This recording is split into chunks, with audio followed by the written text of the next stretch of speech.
दोस्तों आज हम पढ़ने वाले क्लास 11 का एक चैप्टर जिसका नाम है गूंगे।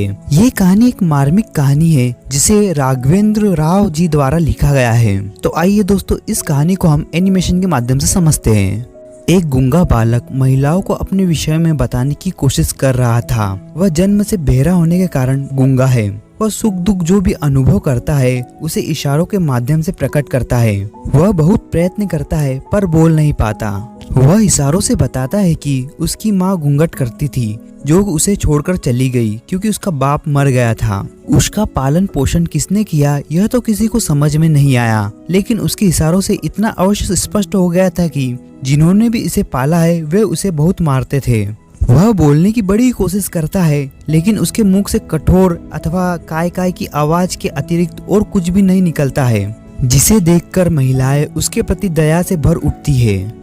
सुशीला गूंगे को मुंह खोलने के लिए कहती है। गूंगे के मुंह में कुछ नहीं था। उसके बाद वह खाने पीने के बारे में उससे पूछती है तो वह बताता है कि हलवाई के यहाँ रात भर लड्डू बनाता है, कढ़ाई मांजता है, कपड़े धोता है, सीने पर हाथ मारकर इशारा करता है कि हाथ फैलाकर उसने कभी नहीं मांगा, वह भीख नहीं लेता है। बुझाओ पर हाथ रखकर बताया कि वह मेहनत का खाता है। चमेली के हृदय में अनाथ बच्चों के लिए दया थी, लेकिन वह इस गूंगे को घर में नौकर रखकर क्या करेगी। लेकिन गूंगे ने इशारे से स्पष्ट किया कि वह सब कुछ समझता है, केवल इशारों की जरूरत है। चमेली उसे 4 रुपए वेतन और खाना देने का वादा कर घर में नौकर रख लेती है। गूंगा अपने घर वापस नहीं जाना चाहता था। उसे बुआ और फूफा ने पाला अवश्य था पर वे बहुत मारते थे। वे चाहते थे कि गूंगा कुछ काम करे और उन्हें कमा कर दे और बदले में बाजरे तथा चने की रोटियों पर निर्वाह करे।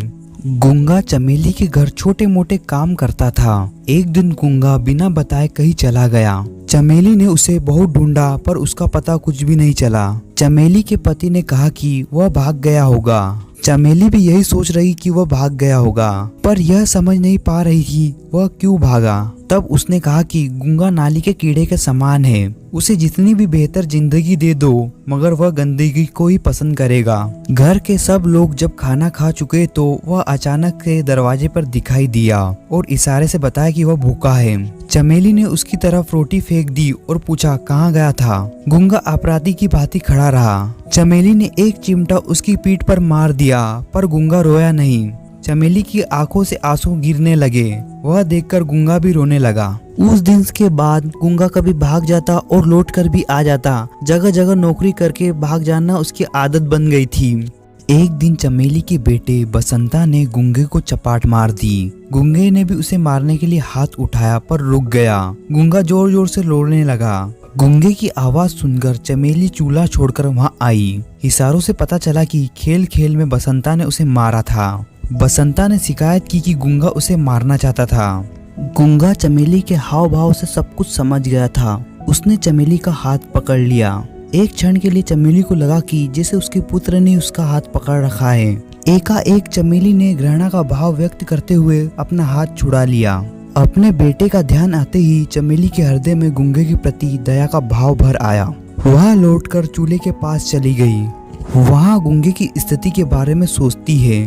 उसका ध्यान चूल्हे की आग पर जाता है। वह सोचती है कि इस आग के कारण ही पेट की भूख मिटाने के लिए खाना बनाया जा रहा है। यही खाना उस आग को समाप्त करता है जो पेट में भूख के रूप में विद्यमान है। इस भूख रूपी आग के कारण ही एक आदमी दूसरे आदमी की गुलामी स्वीकार करता है। यदि यह आग ना हो तो एक आदमी दूसरे आदमी की गुलामी कभी स्वीकार ना करे। यही आग एक मनुष्य की कमजोरी बन उसे झुका देती है। चमेली की समझ में आ गया कि गूंगा यह समझता है कि बसंता मालिक का बेटा है, इसलिए उसने बसंता पर हाथ नहीं उठाया। थोड़े दिनों बाद गूंगे पर चोरी का आरोप लगा। चमेली ने उसे घर से निकाल दिया और चिल्लाकर कहा कि तुझे घर में नहीं रखना है, मुझे निकल जा यहाँ से। गूंगे ने कोई प्रतिक्रिया नहीं दिखाई। चमेली ने उसका हाथ पकड़कर उसे दरवाजे के बाहर धकेल दिया। गूंगा वहाँ से चला गया। चमेली देखती रही। लगभग घंटे भर बाद शकुंतला और बसंता दोनों चिल्ला उठे। चमेली ने नीचे उतरकर देखा। गूंगा खून से लथपथ था। उसका सिर फट गया था। उसे सड़क के लड़कों ने पीट दिया था क्योंकि गूंगा होने के नाते वह उनसे दबना नहीं चाहता था। दरवाजे की दहलीज पर सिर रखकर वह कुत्ते की तरह चिल्ला रहा था। चमेली चुपचाप देखती रही। अपनी परिस्थिति को देखकर चमेली सोचती है कि आज के समय में कौन गूंगा नहीं है। लोग अत्याचार के विरुद्ध आवाज तो उठाना चाहते हैं परंतु हालात के आगे मजबूर है, यानी एक तरह से गूंगे है। दोस्तों ये वीडियो अच्छा लगा हो तो आप इस वीडियो को लाइक कीजिए और चैनल को सब्सक्राइब कीजिए। Thank you for watching.